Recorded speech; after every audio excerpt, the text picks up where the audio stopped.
जो आज ये हाई कोर्ट में आप सर उसके वकील हैं सर, उसमें क्या क्या मामला रहा सर? उसमें फाइनली डिस्पोज ऑफ कर दिया है जी जी। और हरियाणा स्टाफ सिलेक्शन कमीशन की तरफ से एक एफिडेविट फाइल किया गया था जी। जिसमें उन्होंने मामले की पूरी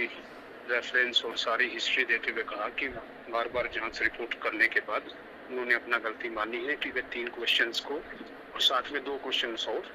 में थोड़ा सा उनसे मिस्टेक हुआ है। पेपर सेट ए में जो है पहले से उन्होंने 5 क्वेश्चन थे, उनमें से 2 ठीक कर दिए थे उन्होंने जी, बट सेट ए में वो करेक्टेड थे और बाकी के 3 सेटों में वो करेक्टेड नहीं थे जी। तो इस बात को उन्होंने एडमिट किया, बट साथ में उन्होंने कहा कि अब सिलेक्शन भी हो चुकी है तो अब सिलेक्टेड लोग कैंडिडेट्स को वो दोबारा से रिवाइज या टर्मिनेट करने की पावर उनके पास नहीं है। तो ये सारी चीजें सुनने के बाद ऑनरेबल कोर्ट ने मैटर को डिस्पोज कर दिया है कि जब एफिडेविट में उन्होंने अपनी गलती मान ली है कि रिजल्ट टू बी रिवाइज्ड, तो ऑनरेबल कोर्ट ने एक डायरेक्शन दी है जी कि इस रिपोर्ट के मुताबिक अब दोबारा से रिजल्ट जो है स्क्रूटनी स्टेज से रिवाइज होगा जी जी। क्योंकि हमारे इस पिटीशन में 2-3 कैंडिडेट ऐसे थे जी जो स्क्रूटनी पे ही नहीं पहुंच पाए थे इस गलती की वजह से जी, अदरवाइज वो जो है सिलेक्शन में आ जाते। फॉर एग्जांपल एक ईडब्ल्यूएस कैंडिडेट है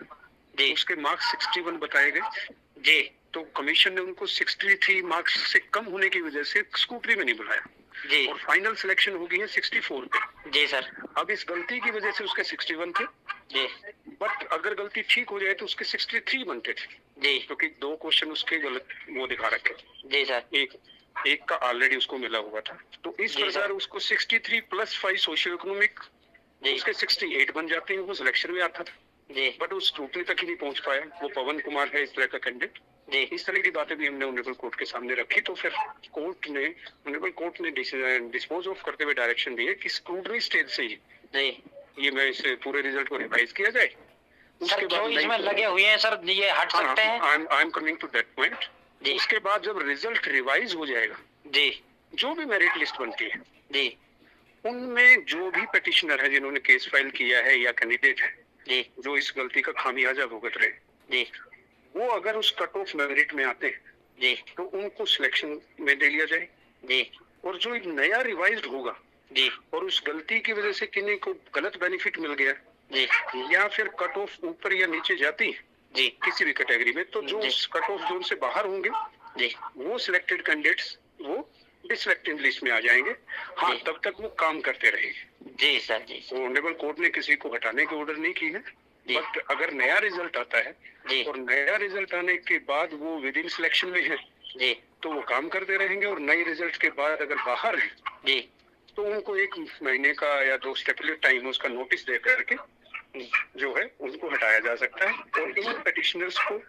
लगाया जा सकता है। साथ इसी के साथ कि मामला दोबारा से देरी से ना हो जी, क्योंकि अमित कुमार केस में एक ये भी कर रखी थी सर, ये हमें बार बार कोर्ट में आना पड़ रहा है जी सर। लीड केस में अमित कुमार में ये हुआ था कि 3 कैंडिडेट पहले भी हाई कोर्ट में आए जी, ऑनरेबल हाई कोर्ट ने डायरेक्शन दी जी, डायरेक्शन देने के बाद स्पीकिंग ऑर्डर पास करते हुए जो है कमीशन के अधिकारियों ने कहा कि मामले की गहनता से जो हमने जांच कर ली और इसमें कोई गलती नहीं पाई गई जी सर। तो इस चीज को देखते हुए, क्योंकि अब वो गलती उन्होंने एडमिट की है जी, तो responsible officer should be responsible for this जी। तो इस चीज पे आगे जो है शुरुआती स्टेज में जो उन पे पर एग्जाम्पली कोर्स लगाने का जो है कोशिश की गई थी या ऑब्जर्वेशन थी ऑनरेबल कोर्ट की जी, बट वो सरकारी वकील के साहब के बार बार रिक्वेस्ट करने पर जी कमीशन को जो है वो दे दिया गया है, एक फाइनल अल्टीमेटम दिया है कि इन फ्यूचर इस तरह की वो गलती ना करें जी सर, और कैंडिडेट्स को दोबारा से ना यहाँ पे आना पड़े। इस चीज का भी ध्यान रखें कि अगर within such and such time जी ये एक्सरसाइज नहीं की गई जी सर, तो फिर उसके बाद वो पोस्ट के भी अधिकारी होंगे जी सर, और उसके बाद अगर मान ज्यादा टाइम लग जाता है और उसके बाद भी कैंडिडेट्स अपॉइंट होते हैं तो वो फिर उनको एरियर्स भी मिलेगा जी सर जी सर। लेकिन वो तब है अगर कोई इन एक्शन जो है कमीशन के पास होता है जी सर। ठीक है सर जी सर। सर ये रिवाइज रिजल्ट कितने दिनों में आ सकता है?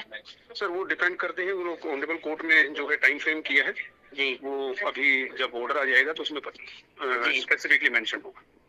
बहुत बहुत धन्यवाद सर, सरकारी से जुड़ने के लिए बहुत बहुत धन्यवाद।